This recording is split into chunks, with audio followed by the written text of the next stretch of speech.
Bonjour, vous êtes bien sur Histoire d'en dire plus. Aujourd'hui, on va parler d'un grand film américain, Jurassic Park, réalisé par un grand réalisateur, Steven Spielberg, et qui est sorti en 1993. Adapté lui-même du roman de Michael Crichton, publié en 1990, le film met en scène un parc d'attractions et animaliers sur une île fictive nommée Isla Nublar, située dans l'océan Pacifique, au large du Costa Rica. Le film raconte l'histoire d'un milliardaire, Richard Attenborough, un grand réalisateur qui a reçu un Oscar, et son équipe de généticiens parvenant à ramener à la vie des dinosaures grâce au clonage. Un petit groupe de visiteurs est invité à découvrir le parc pour confirmer sa viabilité avant son ouverture. Cependant, la visite tourne à la catastrophe lorsqu'un acte de sabotage industriel provoque l'arrêt des installations électriques et du système de sécurité du parc, entraînant alors l'évasion des dinosaures. Le groupe doit alors lutter pour la survie et s'échapper de l'île. Je vais remettre un peu la musique parce qu'elle est vraiment bien.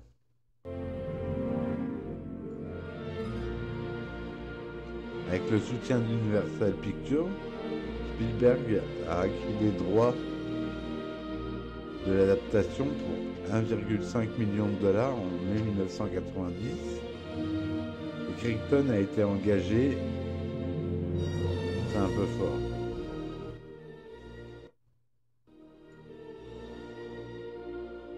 En mai 1958, Crichton a été engagé pour écrire l'adaptation de son propre roman et David Koepp a ensuite retravaillé le scénario pour aboutir au résultat final qui met de côté une grande partie de l'exposition de la violence du livre.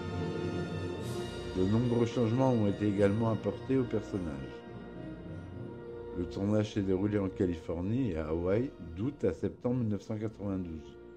Puis la post-production s'est faite jusqu'en mai 1993 et a été co-supervisée par Spielberg depuis la Pologne, alors qu'il tournait la liste de Schindler, ainsi que par son ami George Lucas. Les dinosaures ont été créés en images de synthèse sur ordinateur par Industrial Light and Magic, la société créée par George Lucas pour les effets spéciaux de Star Wars, et pour les plans larges, avec des animatroniques grandeur nature conçus par le grand Stan Winston pour les plans rapprochés. Jurassic Park est sorti le 11 juin 1993 aux États-Unis et a reçu des critiques modérément positives. Les effets spéciaux, le jeu d'acteurs, la musique de John Williams et la réalisation de Spielberg ont été loués. Cependant, des reproches ont été faits vis-à-vis de la caractérisation des personnages, au scénario et aux dérives scénaristiques vis-à-vis du livre. Le film a été un triomphe commercial puisque son budget de 63 millions de dollars a rapporté 357 millions de dollars aux États-Unis et plus de 555 millions dans le reste du monde, soit un total de 912 millions de dollars uniquement pour le film. Et si on compte les produits dérivés, ça a approché jusqu'au milliard de dollars. Aux 2 milliards de dollars, pardon. Faisant de lui le plus grand succès cinématographique de 1993 et le plus grand succès de la carrière de Spielberg. Il a remporté 3 Oscars et est considéré comme un film pionnier dans l'histoire des effets spéciaux numériques et animatroniques. Il a donné naissance à la saga cinématographique des 6 films, dont la première suite, Le Monde Perdu, Jurassic Park, toujours réalisé par Spielberg, est sorti en 1997. Et en 2018, il est sélectionné pour le National Film Registry de la Bibliothèque du Congrès des États-Unis pour être conservé en raison de son importance culturelle, historique ou esthétique. Donc je reviens un petit peu sur les effets spéciaux. Au départ, les dinosaures devaient être animés en Go Motion. Donc la Go Motion, c'est une technique d'animation image par image que vous avez pu voir lors de dessins animés comme L'étrange Noël de Monsieur Jack de Tim Burton, par exemple, où chaque personnage est animé image par image avec un tout petit mouvement, puis pris en photo. On redéplace un petit mouvement du personnage, on reprend une photo, on redéplace le personnage, on prend une photo, etc., etc. Et en faisant défiler à 24 images par seconde, on obtient un mouvement fluide. Mais Spielberg était peu convaincu par la technique, mais pour l'instant, il n'avait pas d'autres idées, jusqu'à ce que Denis Muren, un des pionniers et leaders de la société ILM, le convainc de voir un essai qu'il avait réalisé avec un squelette de T-Rex animé en 3D qui marchait. Et c'est alors que Spielberg fut ébahi par l'animation et dit banco tout de suite et dit qu'on utiliserait les images de synthèse pour ce film. Donc ce film a été utilisé avec le logiciel Softimage, très utilisé dans les années 80-90, et, et rendu avec le logiciel Renderman, qui est aujourd'hui le logiciel de rendu de la plupart des films et de toutes les animations Pixar, qui a été créé d'ailleurs par Pixar. Et voilà ce que je voulais vous dire sur les effets spéciaux. Donc le synopsis. John Hammond est un multimilliardaire excentrique, président et directeur général de l'entreprise iGen. Il travaille en secret à la création du parc d'attractions Jurassic Park sur Isla Nublar, une île privée qu'il possède au large du Costa Rica. À la suite de la mort accidentelle d'un employé tué par un dinosaure, InGen est poursuivi en justice par la famille du défunt. Hammond est alors pressé par ses actionnaires d'amener une équipe d'experts scientifiques avant l'ouverture officielle du parc, afin que la sécurité des lieux puisse être garantie. Ils se rendent donc compte en personne dans le Montana pour inviter les docteurs Alan Grant, paléontologue renommé, et Ellie Sattler, paléobotaniste reconnu.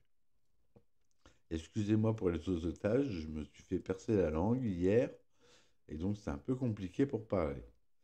À venir passer la fin de semaine sur son île. Les voyant peu emballés par la proposition, le milliardaire arrive cependant à les convaincre, après leur avoir promis de prendre en charge le financement total de leurs fouilles pour les 3 ans à venir. Un autre scientifique les accompagne, convié par l'avocat représentant les actionnaires d'Hammond. C'est un mathématicien du nom de Ian Malcolm, spécialisé dans la théorie du chaos. Donc Ian Malcolm qui est joué par Jeff Goldblum, l'acteur que vous connaissez tous. Et enfin, Donald Gennaro, l'avocat, est lui aussi du voyage. Arrivé sur l'île, le groupe de scientifiques découvre un Brachiosaurus vivant, qui est un des plus gros dinosaures, qui mange, qui est herbivore d'ailleurs. Ils apprennent alors que les chercheurs d'InGen ont réussi à créer des dinosaures vivants de plusieurs espèces en répliquant le matériel génétique trouvé dans un moustique fossilisé dans un morceau d'ambre dominicain. L'ADN de ces échantillons a été mélangé avec celui d'une grenouille pour combler les séquences manquantes dans le code génétique. Au cours de ce processus, en contrôlant la température d'incubation des œufs, les généticiens de Jurassic Park s'assurent de ne créer que des dinosaures femelles afin de pouvoir éviter les naissances non désirées. Une pratique qui rend déjà Malcolm dubitatif, ce dernier arguant que la vie ne saurait être contenue ni contrôlée. L'équipe découvre alors l'enclos rectangulaire des Vélociraptors. Ils assistent à la mise à mort d'une vache attaquée par les 3 dinosaures et ils comprennent, en dialoguant avec Robert Muldoon, le garde-chasse personnel d'Hammond et responsable des animaux, que ces dinosaures sont particulièrement puissants, intelligents et mémorisent très vite. Lors du déjeuner, Malcolm décrit sa pensée face à un monde. Il est lucide et amer, considérant que la nature est par définition inapte à suivre des chemins tout tracés et que jouer avec elle à des aspirations mercantiles ou techniques n'apportera que le chaos. Sattler s'inquiète, visualisant la violence comme composante de la nature. Grant, quant à lui, reste neutre, bien que profondément perplexe. Ses premières réactions ne manquent pas de surprendre un monde, qui espérait plus d'enthousiasme et de soutien de la part de ses convives. Seul Gennaro est ravi de tout ce qu'il voit. La rentabilité de Jurassic Park est pour lui un fait acquis et c'est ce qui compte le plus à ses yeux. Rejoints par les petits-enfants de Hammond, Lex et Tim Murphy, les scientifiques et l'avocat prennent place dans les véhicules électriques du parc et entament la visite guidée. Les engins suivent un rail électrifié en autonomie sans chauffeur. Tandis que les 6 visiteurs effectuent une balade assez décevante, car les créatures qu'ils sont censés voir restent tout éloignées des grillages, Grant aperçoit quelque chose au milieu de la brousse. Intrigué, il quitte le véhicule en marche, suivi par les autres personnages, et découvre, fasciné, un tricératops malade. Alors il faut savoir que cette scène, c'est la première scène qui a été tournée dans le film pour mettre les acteurs dans le bain et leur donner vraiment l'impression qu'ils participaient à un film sur les dinosaures. L'émerveillement passé, Sattler décide de soigner l'animal avec le professeur Harding, un employé du parc, avant de rentrer au centre d'accueil pendant que les autres continuent la visite. Pendant ce temps, dans la salle de contrôle du centre, Hammond, Muldoon et l'ingénieur en chef Ray Arnold sont informés qu'une violente tempête tropicale menace de s'abattre sur l'île, les obligeant à interrompre le circuit des invités qui sera repris le lendemain. À leur côté se trouve l'informaticien Dennis Nedry. Ce dernier a été acheté par Dodgson, un agent de la société Biosyn, concurrent direct d'InGen. Dodgson demande à Nedry de voler les embryons de dinosaures et de les ramener à un intermédiaire qui doit l'attendre sur les quais en échange d'une importante somme d'argent. Afin d'accéder à la salle où sont stockés les embryons, Nedry désactive sous un faux prétexte le système de sécurité du parc et rend les caméras inertes. Pour pouvoir s'enfuir du parc, il neutralise également les clôtures électrifiées afin de pouvoir ouvrir les nombreux portails d'accès, normalement sous tension aussi, et se rendre discrètement au dock au volant d'un tout-terrain. En neutralisant le courant, le convoi des visiteurs se retrouve stoppé aux abords de l'enclos du tyrannosaure. Attiré par une chèvre mise comme appât, le dinosaure s'approche, dévore la chèvre, puis déprise sans mal la clôture qui délimite son espace de vie. Il tue Gennaro, l'avocat, qui s'est enfui du 4x4 où étaient réfugiés les enfants, pour se réfugier encore lui-même dans les toilettes à proximité. Lex et Tim, en forte et mauvaise posture, se font attaquer par le T-Rex dans le véhicule. Donc, une petite anecdote, on voit le T-Rex qui tape contre la vitre du toit du véhicule et la vitre se tombe sur les acteurs, ce qui n'était pas du tout prévu. Et ils ont gardé ça au tournage parce que l'effraiement des enfants était véritable et les cris qu'ils poussaient étaient des vrais cris de peur. Grant tente de détourner l'attention du prédateur pour venir en aide aux enfants et il est rapidement imité par Malcolm, qui est blessé par le reptile. Grant parvient à secourir la jeune fille, mais le dinosaure fait chuter la voiture dans le fossé de son enclos alors que Tim est encore à l'intérieur. Grant et Lex font une descente en rappel pour le rejoindre, puis le paléontologue aide le garçonnet à sortir du véhicule encastré dans un arbre. Peu après, à la suite d'une demande d'Hammond qui s'inquiète pour ses petits-enfants, Muldoon et Sattler se rendent sur les lieux et portent secours à Malcolm, toujours en vie. Ils comprennent que Grant et les enfants ont survécu, mais ils ne savent pas où ils se sont rendus après leur chute en contrebas. De retour à leur véhicule, les trois sont pris en chasse par le tyrannosaure qui ne parvient pas à les atteindre. De son côté, pris dans la tempête, Nedry a un accident de voiture avant d'atteindre le bateau et se fait tuer par un dilophosaure. Alors, dilophosaure, c'est un petit dinosaure d'environ 1,20 m qui ouvre une grande crête comme un pan autour de son visage lorsqu'il s'apprête à attaquer. Si vous avez vu le film, vous voyez de quoi je parle. Et qui crache un liquide qui aveugle et qui attaque la peau. Donc un petit dinosaure assez dangereux. Grant, Tim et Alex passent la nuit dans un arbre et au matin, alors qu'ils marchent vers le centre d'accueil, ils découvrent des coquilles d'œufs cassés. Malgré les précautions prises par les généticiens du parc, les dinosaures peuvent donc se reproduire. Grant comprend que l'ADN de grenouille est responsable de ce changement. Plusieurs espèces d'amphibiens sont connues pour changer spontanément de sexe dans un environnement sans partenaire. Au centre des visiteurs, Ray et Arnold tentent de pirater l'ordinateur de Nedry pour rétablir la sécurité du parc, mais il échoue. Hammond déclare que la seule possibilité restante est d'éteindre tout système informatique pour effacer les opérations effectuées par l'employé corrompu. D'abord hostile à cette idée, Arnold, qui craint que le système ne puisse être relancé, se résout finalement à couper le courant. Lorsqu'il le réactive, le système est de nouveau opérationnel, mais la coupure de courant a fait sauter les disjoncteurs qui doivent être remis en marche dans une remise voisine.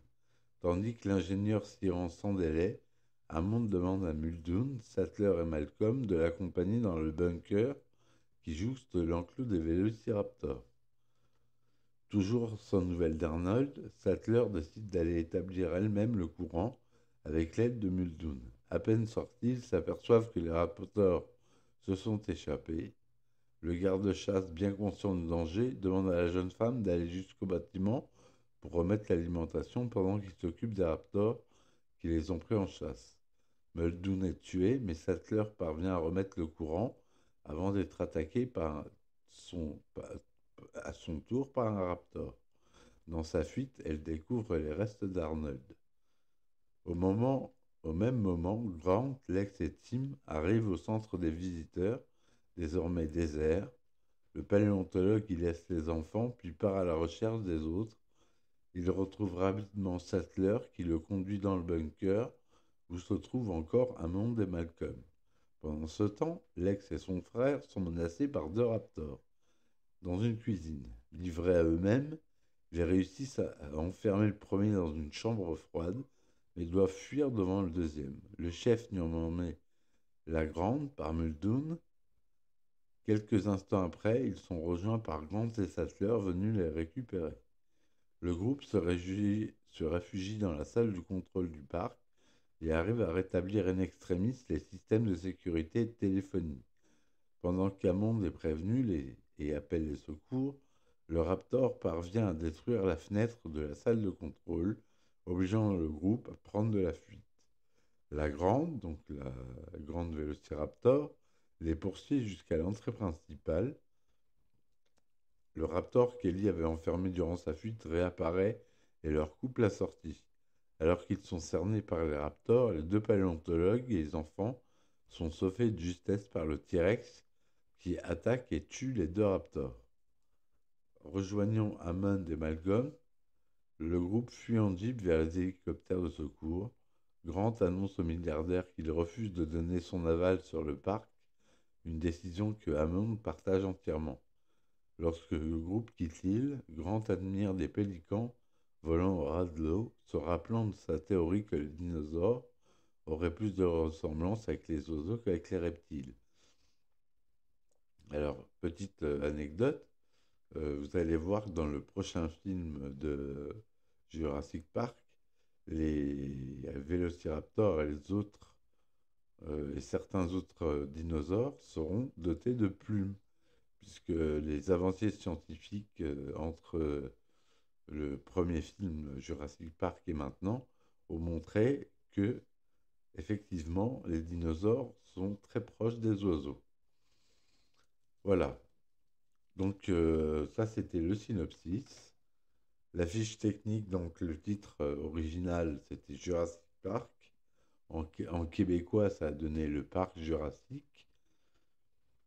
Au scénario on a, comme je vous l'avais dit, Michael Crichton, l'écrivain du livre, et David Koepp, d'après le roman Jurassic Park de Michael Crichton. À la musique, on retrouve le célèbre John Williams. À la photographie, on a Dan Kudney. Au montage, on a Michael Kahn. Donc c'est un format couleur, Eastman Color, 35 mm, en 1,85 unième, son Dolby Digital DTS, un des premiers. Le budget est de 63 millions de dollars, comme je l'ai dit tout à l'heure, pour une durée de 128 minutes. Le film est sorti le 9 juin 1993. La première était à Washington, D.C. et le 11 juin 1993 en sortie nationale. Il y a eu une sortie en 3D du film en 2013 qui est ressorti au cinéma. Et en France, le film est sorti le 20 octobre 1993 et le 1er mai 2013 en 3D. La classification du film est PG-13, donc pas moins de 13 ans, interdit aux moins de 12 ans chez nous. Pour la distribution, on a le professeur Alan Grant qui est Sam Neill, Laura Dern qui joue professeur Ellie Sattler, Jeff Goldblum, comme je vous l'ai dit, qui joue le professeur Ian Malcolm, Richard Attenborough qui joue John Hammond, Bob Peck qui joue Robert Muldoon, Martin Ferrero qui joue Donald Gennaro, Samuel L. Jackson qui joue Arnold Ray, B.D. Wong qui joue le docteur Henry Wu, et c'est à peu près tous ceux qui sont connus dans le casting principal. On peut parler des personnages, ou plutôt on va parler de la production. Au départ, Michael Crichton avait conçu un scénario sur un garçon qui recrée un dinosaure. Il laisse ensuite de côté sa fascination pour les dinosaures et le clonage jusqu'à ce qu'il mette à écrire son roman Jurassic Park. Spielberg découvre le roman en 1989, tandis que lui et Crichton sont en train de discuter d'un scénario qui deviendra plus tard la célèbre série télévisée Urgence, écrite aussi donc par Crichton. Avant la publication du livre en 1990, Michael Crichton demande une redevance non négociable de 1,5 million de dollars, en plus d'un pourcentage conséquent sur les bénéfices. Il avait tout compris, lui. Warner Bros. Et Tim Burton, Columbia TriStar et Richard Donner, et la 20th Century Fox et Joe Dante se proposent pour acquérir les droits. C'est finalement Universal qui les obtient en mai 1990 pour Steven Spielberg. Excusez-moi, je bois un petit coup. Universal rajoute 500 000 dollars à la somme de Crichton pour qu'il adapte son propre roman, lequel est achevé au moment où Spielberg réalise Hook, ou La Revanche du Capitaine Crochet en 1991. Michael Crichton note que, comme son livre est assez long, son script ne porte que sur 10 à 20% de son contenu. Des scènes ont été supprimées pour des raisons pratiques et budgétaires, et simultanément, Steven Spielberg engage Stan Winston pour créer les dinosaures animatroniques, et Phil Tippett, le célèbre Phil Tippett, pour créer les dinosaures en Go Motion pour les plans généraux où on voit les dinosaures en entier. Et Michael Lantieri et Dennis Muren pour superviser les effets on-set effects, c'est-à-dire les effets plateaux, et la composition numérique. Le paléontologue Jack Horner supervise quant à lui les designs pour satisfaire le désir de Spielberg de représenter les dinosaures comme des animaux plutôt que des monstres. Par exemple, Jack Horner rejette d'emblée la langue entrant et sortant de la manière d'un serpent qu'avaient les raptors dans les premiers animatiques de Tippett, soulignant que les dinosaures ne pouvaient pas faire cela. Après avoir terminé Hook, Steven Spielberg veut tourner la liste de Schindler et Shane Sheinberg, président de MCA, donne son feu vert à une condition, que Spielberg tourne d'abord Jurassic Park. Début 1991, Malia Scott-Marmot réécrit donc entièrement le script pendant une période de 5 mois fusionnant Ian Malcolm avec Alan Grant. Le département de Stan Winston crée des modèles très détaillés des dinosaures avant de recouvrir les mécanismes par des ponts en latex, ce qu'on appelle des animatroniques. Phil Tippett crée des animatiques en stop motion pour la scène principale, mais malgré des effets de go motion, Steven Spielberg trouve que les résultats finaux sont insatisfaisants pour les passages du film en action live. Les animateurs Mark Dippé et Steve Williams vont de l'avant en créant un cycle de marche pour le squelette du tyrannosaure, comme je vous ai raconté tout à l'heure, par ordinateur, et on les encourage à en faire plus. Et lorsque Steven Spielberg et Phil Tippett découvrent un animatique d'un T-Rex chassant un troupeau de Gallimimus, Spielberg déclara You out of the job, c'est-à-dire t'es hors de la course. Ce à quoi Phil Tippett réplique alors Tu ne veux pas dire éteint, en extinction. Steven Spielberg inclut plus tard l'animatique et son dialogue avec Phil Tippett dans le script. Le scénariste David Koepp rejoint ensuite le projet et reprend de nouveau la version de Malia Scotch Marmot et utilise notamment l'idée de Steven Spielberg d'un dessin animé montré aux visiteurs du parc afin de remplacer la longue exposition du roman de Michael Crichton. Le réalisateur demande par ailleurs à supprimer l'intrigue parallèle d'un Preconzoganius qui s'échappe vers le continent et attaque des petits-enfants, jugeant cela trop effrayant.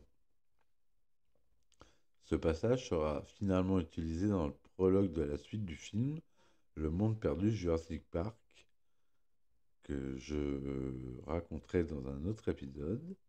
Et quant au personnage, John Hammond passe d'homme d'affaires impitoyable à un gentil vieil homme. Spielberg admet qu'il s'identifie à l'obsession d'Hammond pour les showmanship. Il intervertit les personnages de Tim et Lex dans le livre. Tim a 11 ans et connaît les ordinateurs. Alex n'a que 7 ou 8 ans et fait du sport. Steven Spielberg voulait ainsi travailler avec Joseph Mazzello. Cela lui permettait d'ailleurs d'introduire les remarques adolescentes de Lex envers Alan Grant. David Koepp change également les relations du professeur Grant avec les enfants, les rendant plus hostiles envers eux qu'initialement pour mieux développer son personnage. Le scénariste saisit également l'occasion pour supprimer une scène principale du livre où le T-Rex chasse Grant et les enfants dans une rivière avant qu'ils ne soient calmés par Muldoon pour des raisons de budget. Petit clin d'œil de Steven Spielberg à l'une des sources de Crichton, l'île du Dr Moreau de Wells.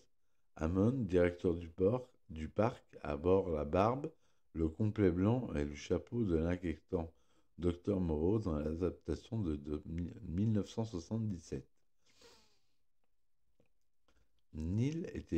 Distribution des rôles. Neil était déjà au départ le choix de Spielberg pour le rôle du professeur Alan Grant, mais il n'était pas disponible. Spielberg rencontra ensuite Richard Dreyfuss et Kurt Russell, dont les services étaient trop chers.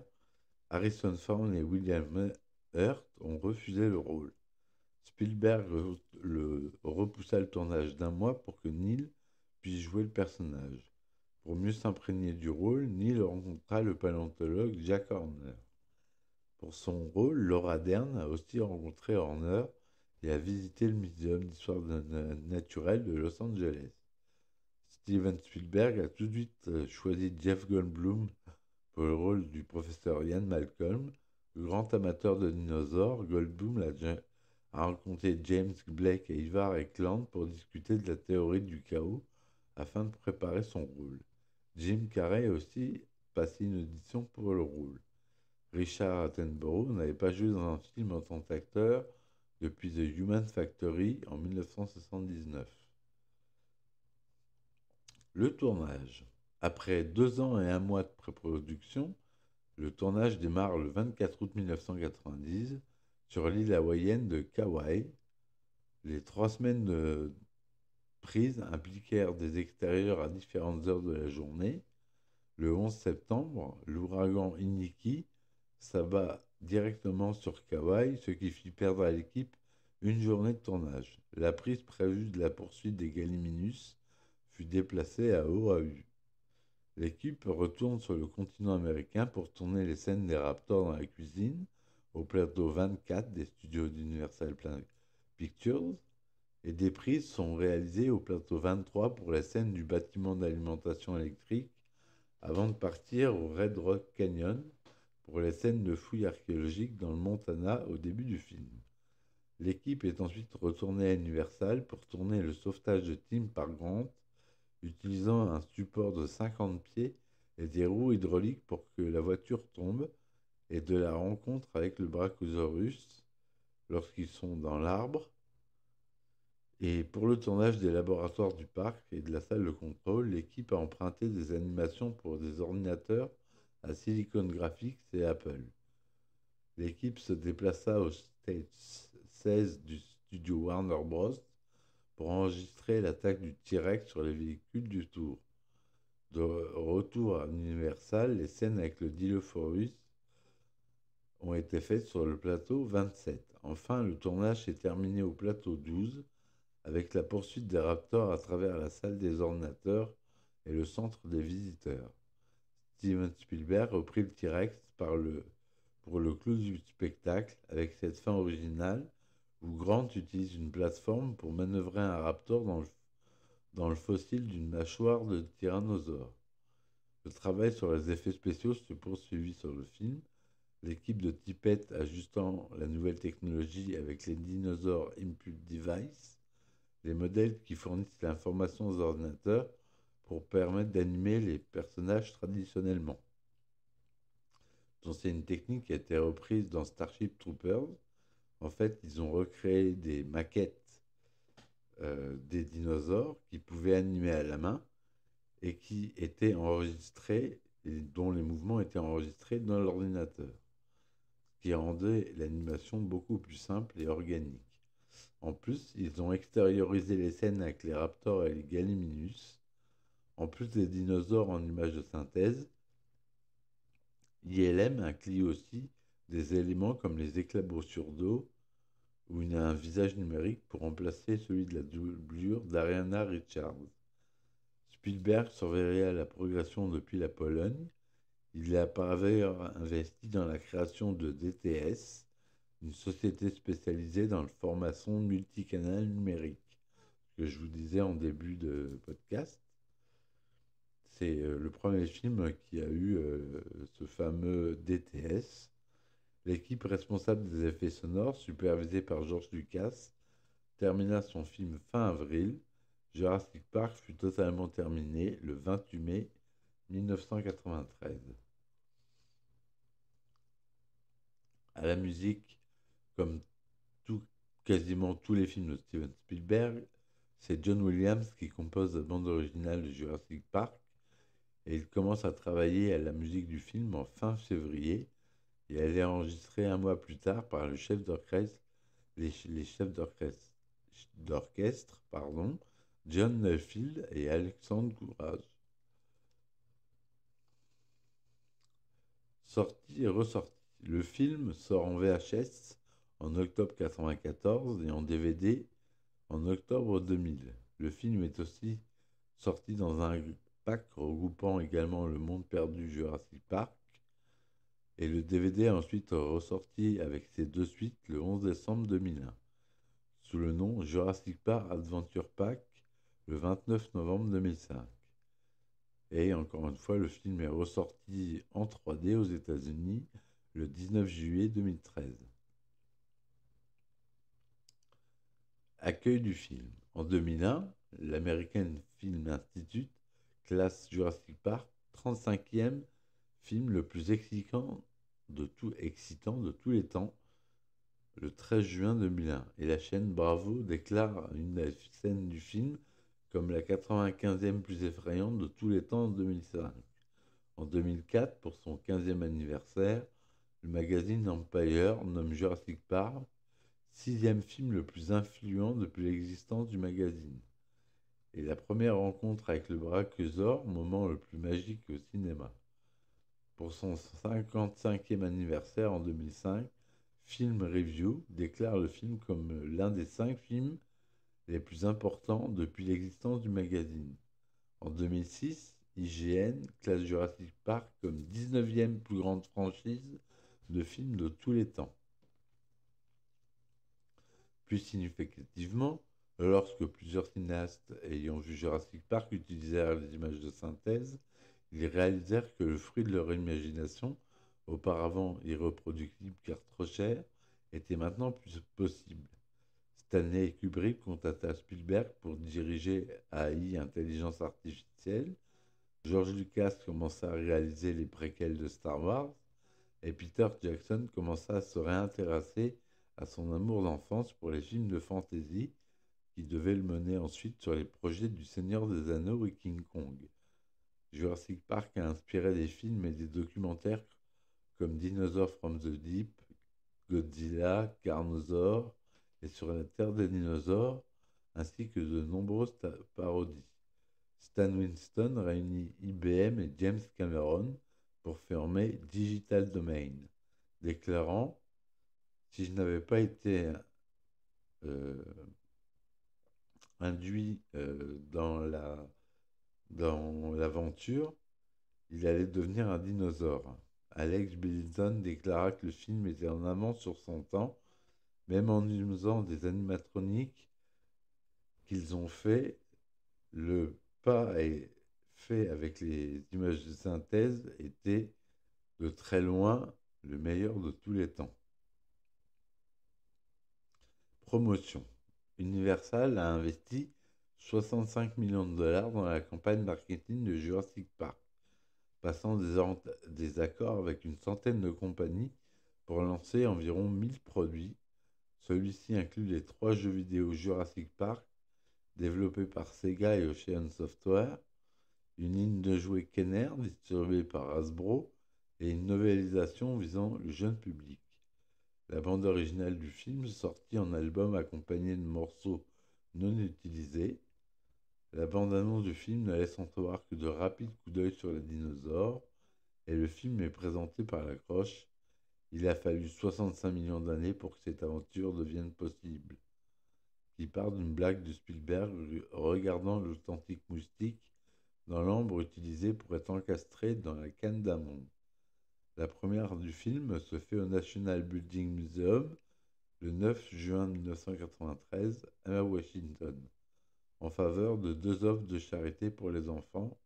Après la sortie du film, une tournée promotionnelle démarre.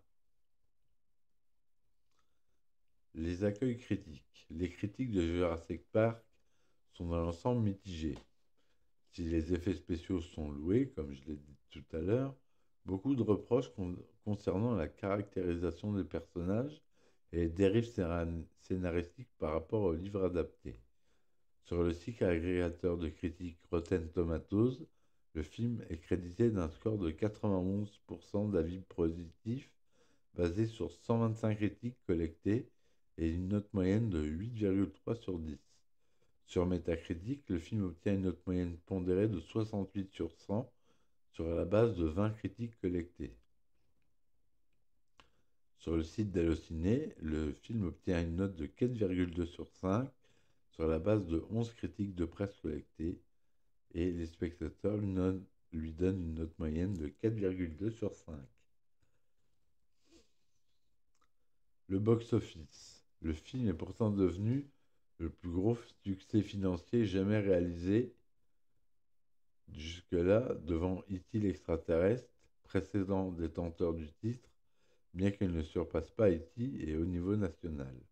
Les recettes du film s'élèvent à 47 millions de dollars pour le premier week-end et montent à 80,7 millions de dollars pour la première semaine. Le film est resté numéro 1 pendant 3 semaines et a fait gagner au total 357 millions de dollars au niveau national et 914 millions de dollars de recettes dans le monde entier. Le film a très bien fonctionné à l'étranger, dépassant les meilleures entrées au Royaume-Uni, Japon, Corée du Sud, Mexique et Taïwan. Spielberg a gagné plus de 250 millions de dollars grâce au film. Les recettes de Jurassic Park furent ensuite dépassées 5 ans plus tard par Titanic de James Cameron.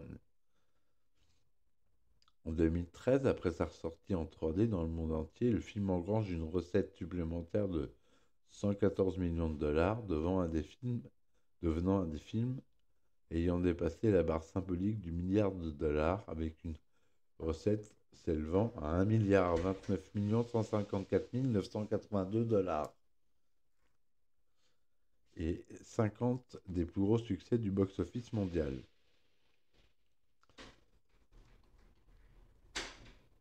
Excusez-moi pour le bruit. Les produits dérivés.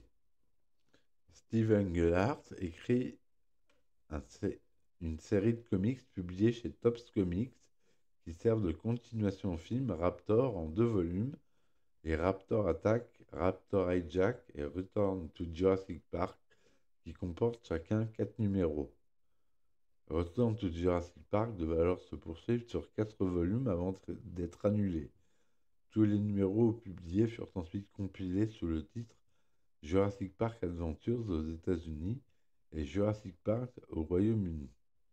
En 1994, Ocean Software sortit un autre jeu vidéo Jurassic Park Part 2, The Chaos Continues, sur Super Nintendo et Game Boy. En 2010, l'éditeur américain récupère la licence Jurassic Park et publie plusieurs mini-séries: Jurassic Park Redemption, Jurassic Park Devils in the Desert et Jurassic Park Dangerous Game. En 2016, IDW annonce une nouvelle série basée sur le film Jurassic World et Jurassic World Fallen Kingdom, toujours pas sorti à l'été 2018. Il y a aussi des attractions qui ont été sorties au parc Universal Studios à Hollywood. L'attraction Jurassic Park The Ride entre en développement en novembre 1990, c'est-à-dire avant le tournage du film. Et son premier exemplaire ouvre à Universal Studios Hollywood le 15 juin 1996, soit 6 ans après, pour un coût de 110 millions de dollars, soit plus que le coût du film en lui-même. Selon le scénario de l'attraction, John Hammond aurait été contacté pour reconstruire le parc à l'endroit du parc à thème. Universal Island of Adventure à Orlando possède une section entière dédiée à Jurassic Park, laquelle inclut la principale attraction, ici baptisée Jurassic Park River Adventure, qui ouvre en mai 1999, ainsi que plusieurs attractions plus modestes basées sur l'univers de la série. Haut de 85 pieds, le plongeon de l'attraction d'Orlando était le plus haut jamais construit à l'ouverture de Jurassic Park River Adventure. Le 31 mars 2001 ouvre Universal Studios Japan, qui propose également une session Jurassic Park composée de commerces et une attraction Jurassic Park The Ride. Ouvert le 18 mars 2010, Universal Studios Singapour contient la section The Lost World dédiée à la franchise, hormis une exception, le spectacle Waterworld, le Live Sea spectaculaire. Les suites. Les suites, on en parlera plus tard. Les distinctions. Le film a gagné les 3 Oscars du cinéma pour lesquels il était nommé: Oscar des meilleurs effets visuels, Oscar du meilleur son et Oscar du meilleur mixage de son.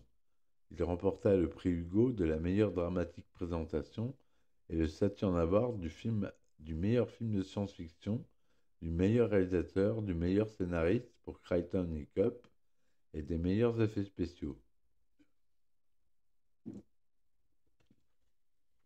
Pardon, je bois un coup. Le film a également gagné le People's Choice Award de la Favorite All Around Motion Pictures. Le Young Artist Award a été remis à Ariana Richards et Joseph Mazzello, avec l'Outstanding Action Adventure Family Motion Pictures Award pour le film. Le film reçut également plusieurs honneurs en dehors des États-Unis, comme le BAFTA des meilleurs effets spéciaux, tout comme le Public Favorite Film Award et celui du meilleur film étranger par la Japanese Academy, Maichi Eiga Concours et Blue Ribbon et le Czech Lion.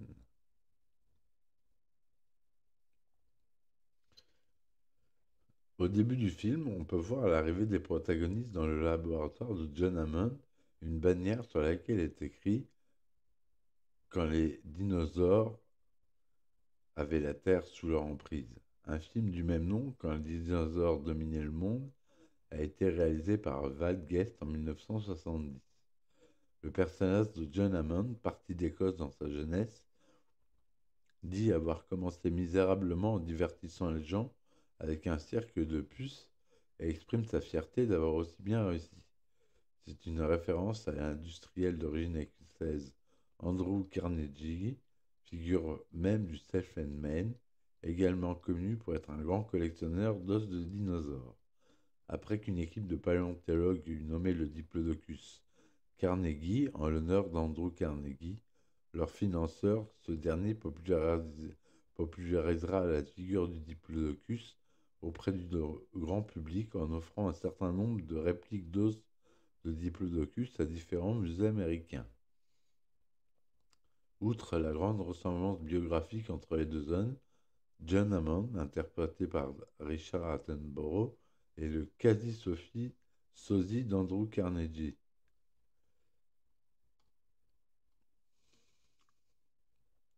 Ayant trouvé la conversion 3D du Titanic extraordinaire, Spielberg s'est demandé si Stereo D, la société qui avait été chargée de celle-ci, pouvait refaire la même chose avec Jurassic Park. Le réalisateur déclare savoir de façon inconsciente toujours imaginer le tournage de ce film en 3D. Bien qu'il ne l'ait pas envisagé à l'époque, la 3D n'était pas suffisamment aboutie. C'est pourquoi, selon lui, le film a un bon potentiel pour cette technologie. Gary Wrightstorm, le mixeur et concepteur sonore, a également profité de l'occasion pour rendre la piste audio plus immersive. Le 5 avril 2013, soit presque 20 ans après son lancement d'origine, le film est ressorti en version 3D. La conversion a duré 9 mois et a nécessité plusieurs centaines d'artisans. Le tout a été supervisé par Spielberg lui-même et par la même occasion, cette édition 3D fut produite à partir d'un nouveau master 4K. Voilà, je voulais citer aussi, si vous voulez vous intéresser un peu plus à ce film et à d'autres, parler d'un youtubeur connu, Mister Mea, que je vous invite tous à aller voir comme chaîne, qui fait un travail extraordinaire de recherche sur les films. Je m'en suis pas trop inspiré là pour le podcast, mais en tout cas, allez voir si vous voulez entrer plus en détail dans la cinématographie de ce film. Voilà, je vous remercie de m'avoir écouté et je vous dis à très bientôt.